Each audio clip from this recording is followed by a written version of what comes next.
बिस्मिल्लाहिर्रहमानिर्रहीम अस्सलामु अलैकुम जी व्यूअर्स, मैं हूं आपका दोस्त मोहम्मद अब्दुल्ला। आप देख रहे हैं अपना पंजाब यूट्यूब प्रॉपर्टी चैनल।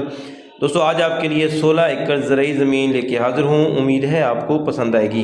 दोस्तों, वीडियो मुकम्मल देखनी है। वीडियो देखने से पहले चैनल को सब्सक्राइब करें, लाइक करें। जी दोस्तों, ये डिस्ट्रिक्ट खानेवाल की ज़मीन है। पक्की सड़क का 2.5 एकड़ का फ्रंट है, मलकियत है, कंप्यूटराइज रिकॉर्ड है, ज़ेर ज़मीन गारंटी शुदा मीठा पानी है। नहरी पानी इसका 16 मिनट पर एकड़ के हिसाब से सालाना है।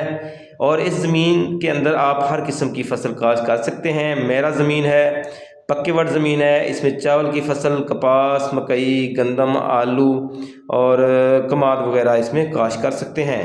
कार्नर की ज़मीन है, एक तरफ पक्की सड़क है और एक तरफ तकरीबन 5 एकड़ कच्ची सड़क टच करती है। बहुत प्यारी लोकेशन है, गांव की आबादी से सिर्फ 1 मुरब्बा के फासले पे है। दोस्तों, इसकी जो मालकान की डिमांड है वो है 30 लाख पर एकड़ के हिसाब से। इंशाल्लाह मौके के ऊपर बयाने के साथ बैठें तो इंशाल्लाह ये ज़मीन 26-27 के ऊपर ये बन सकती है। उम्मीद है आज की ये ज़मीन बिल्कुल गांव के साथ ये आपको पसंद आएगी।